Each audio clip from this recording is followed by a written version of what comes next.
Hi guys, today we're going to be talking about fractions. Let's start with discussing equivalent fractions. You should have learned a lot of this in elementary school, but we're just going to do a brief review. These are fraction bars in front of us.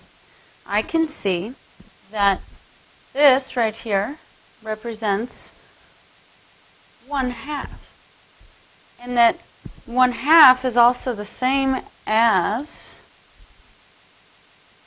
a fourth and a fourth, which we could say 2/4.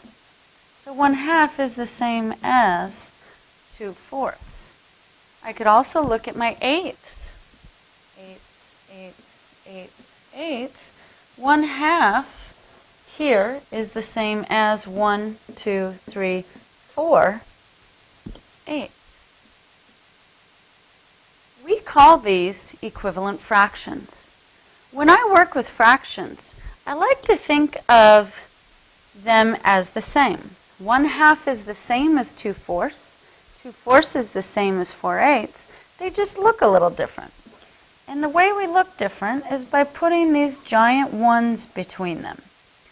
I know that 1 times 2 gives me 2, and 2 times 2 gives me 4.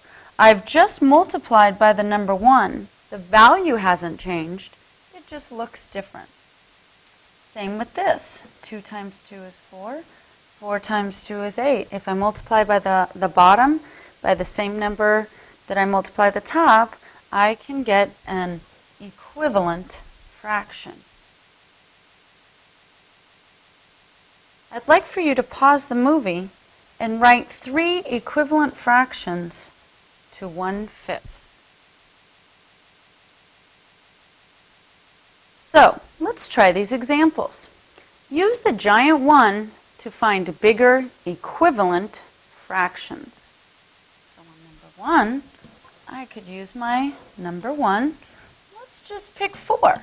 If I multiply the top by 4, I multiply the bottom by 4. 3 times 4 is 12, and 5 times 4 is 20.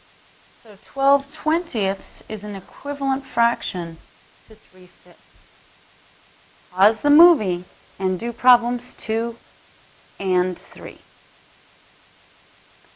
Next, we can use the giant 1 to look for smaller equivalent fractions.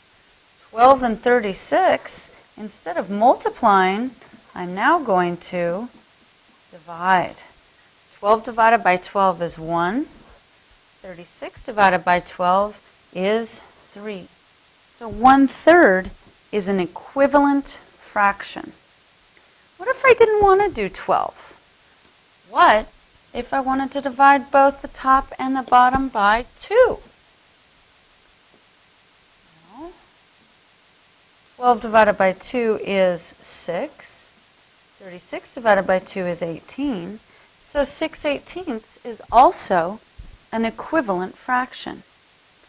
Pause the movie now and find equivalent fractions for 5 and 6. Today we're going to talk about simplifying fractions. You're going to be able to find a shortcut, but I want to show you the long way to do it so that when we get variables and more challenging numbers, it's easy. The first step will be to complete the prime factorization for both the top and bottom numbers and variables. Next, we will cancel out the giant ones. 3, we will multiply and simplify what is left.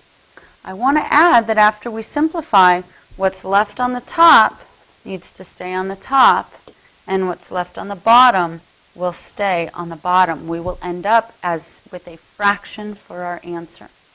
Please pause the movie now and copy these steps into your notes. So what does that look like? Well, the first steps had to do the prime factorization.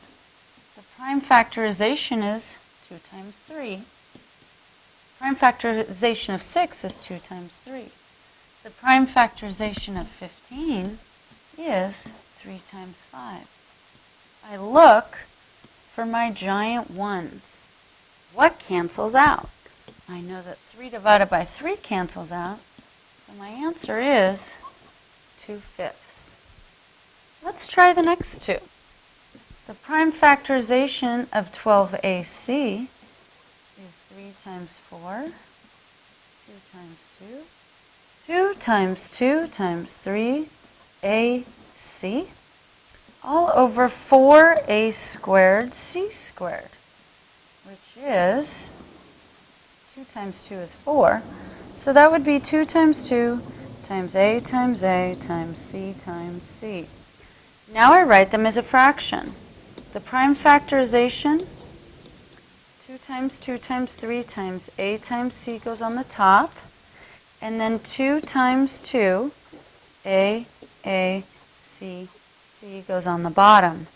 Now I get out my slasher to cancel things out. 2 divided by 2 cancels. 2 divided by 2 cancels. A over A cancels. C over C cancels. Now I have to see what's left. What's left on the top? I've got a 3 and nothing else. So 3 stays at the top. What's left on the bottom? I've got an A and a C. Remember, what's left on the top stays on the top, and what's left on the bottom stays on the bottom. So AC would go on the bottom. My simplified fraction would be 3 over AC. Pause the movie now and copy this last example into your notes. If you didn't quite understand this number too, rewind and play the movie again. Now, I would like for you to try these two problems.